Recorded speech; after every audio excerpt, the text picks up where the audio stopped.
Good morning बच्चों। देखिए, हमारी चर्चा चल रही थी प्रगतिवादी युग, और प्रगतिवादी युग की जो प्रमुख जो प्रवृत्तियां हैं उसमें से हम दो प्रवृत्तियों पर चर्चा कर चुके थे। पहली थी रूढ़ियों का विरोध और दूसरी थी ईश्वर एवं भाग्यवाद का विरोध। इसके बाद जो अगली जो विशेषता है प्रगतिवाद की वो है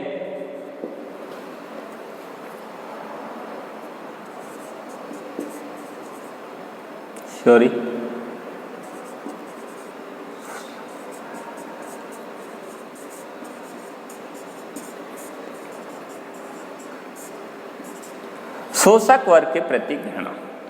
देखिए, मैंने आपको बताया था कि प्रगतिवाद की जो प्रमुख विशेषता है वो शोषक और शोषित को लेकर है।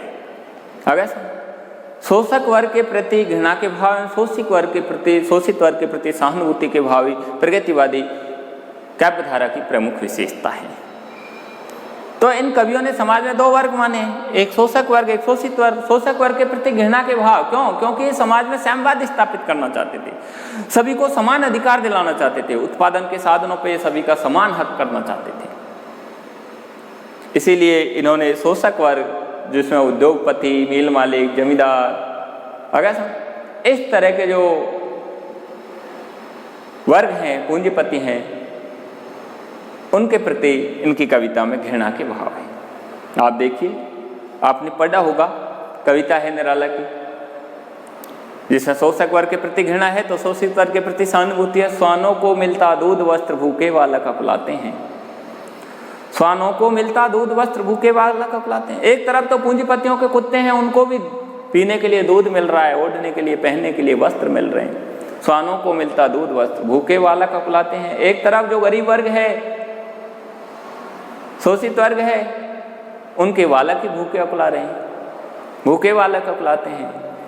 माँ की हड्डी से चिपक ठिठुर जाड़ों की रात बिताते हैं, और वो वस्त्रों के अभाव में क्या कर रहे हैं? माँ की हड्डी से चिपक करके और सर्दियों की रातें व्यतीत कर रहे हैं। माँ की हड्डी से चिपक ठिठुर जाड़ों की रात बिताते हैं। मालिक जब तेल फिलेलों पर पानी सा द्रव्य बहाते हैं। एक तरफ मालिक कौन? पूंजीपति, उद्योगपति है, वो तेल और द्रव्यों पर, सुगंधित पदार्थों पर पानी सा द्रव्य बहाते हैं, पानी की तरह पैसे को बहा रहे हैं, अगर अपने प्रसाधनों पर, अपने सौंदर्य पर, अपने सुगंध पर पानी की तरह पैसा बहा रहे हैं। युवती की लज्जा वसन वे जब ब्याज चुकाए जाते हैं। एक तरफ वो मजदूर वर्ग है जो अपनी युवती की जो लज्जा होती है, क्या? वस्त्र, आभूषण तो कहाँ से होंगे? युवती की लज्जा वसन बेच, उन वस्त्रों को बेच कर भी वो क्या करते हैं? ब्याज चुकाए जाते हैं, पूंजीपतियों को ब्याज को चुकाते हैं। तो एक वर्ग के प्रति सहानुभूति और दूसरे वर्ग के प्रति घृणा के भाव, ये प्रगतिवादी काव्यधारा की प्रमुख विशेषता है। अगर और भी लिखा है, अगर आपके सिलेबस में है, आपने देखा होगा, भिक्षुक कविता है। भिक्षुक कविता है,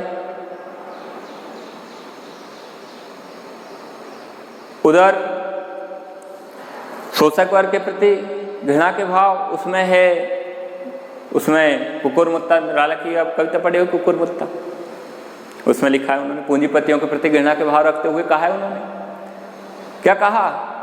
प्रतीकात्मकता का प्रयोग करते हुए कहा उन्होंने, क्या कहा? अबे सुनवे गुलाब। गुलाब कौन? पूंजीपति। पूंजीपति को गुलाब का प्रतीक मानते हुए उसको संबोधित करते हुए कहा है, अबे सुनवे गुलाब, भूल मत पाई जो खुशबू रंगो आब। भूल मत तू जो खुशबू और रंगो आब, रंग और आब यानी चमक। अब पूंजीपति की चमक क्या होती है? उसका वैभव, उसके महल, उसके बंगले, उसकी कार।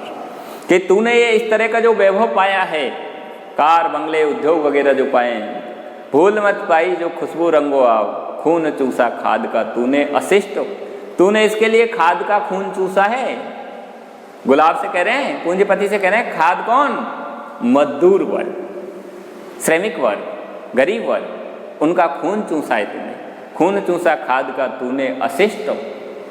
डाल पे इतरा रहा कैपिटलिस्ट। आटू डाल पर, डाल का मतलब है डाल पर, समाज पर। समाज में तो इस तरह अपने को कैपिटलिस्ट महान बना करके इतरा रहा है, अपने को उद्योगपति मान रहा है, अपने को वैभवशाली मान रहा है। अगर डाल पे इतरा रहा कैपिटलिस्ट, बहुतों को बनाया है गुलाम तूने गुलाम। तो इस तरह उन्होंने पूंजीपति वर्ग के प्रति घृणा के भाव रखे। आ गया? तो इस तरह जो प्रगतिवादी कवि हैं उन्होंने शोषक वर्ग के प्रति घृणा के भाव अपनी कविता में लिखे हैं। अगली जो इनकी विशेषता है वो है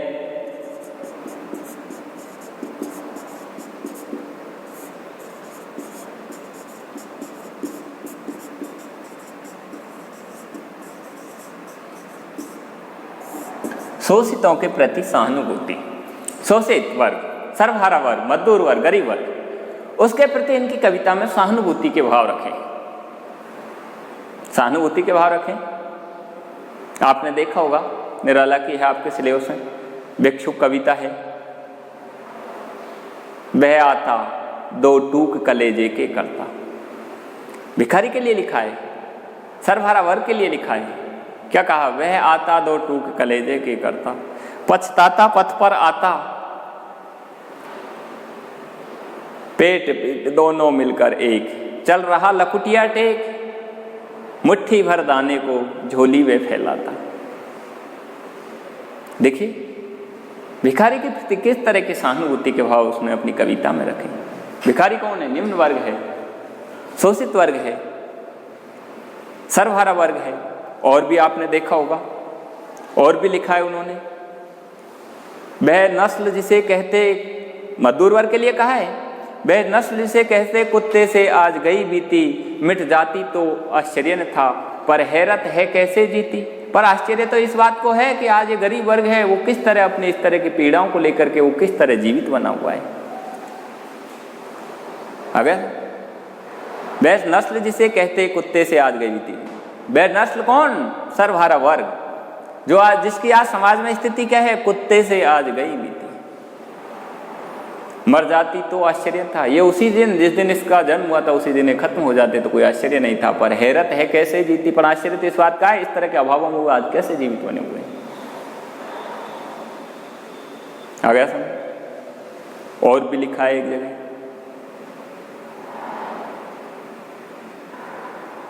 और भी लिखा है एक जगह, चाट रहे हैं झूठी पत्तल,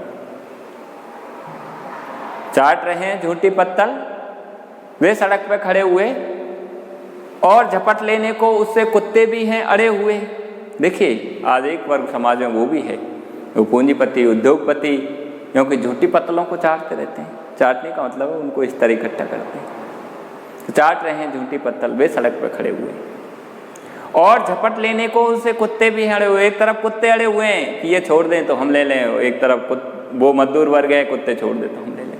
तो देखिए शोषितों के प्रति सहानुभूति के भाव। आपके सिलेबस में है वह तोड़ती पत्थर कविता है, मजदूरनी को लेकर है, आपने देखा होगा।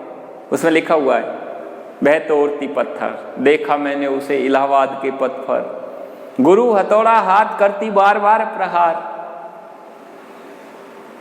सामने तरु मल्लिका अट्टालिका प्रकार। तो एक मजदूरनी का चित्रण के माध्यम से उन्होंने इस तरह शोषितों के प्रति, मजदूर वर्ग के प्रति, गरीब वर्ग के प्रति इस तरह अपनी कविता में सहानुभूति के भाव करके और इस तरह समाज में समानता स्थापित करना चाहते थे। अगर इसके बाद अगली जो विशेषता है वो मैं आपको आगे बताऊंगा। धन्यवाद।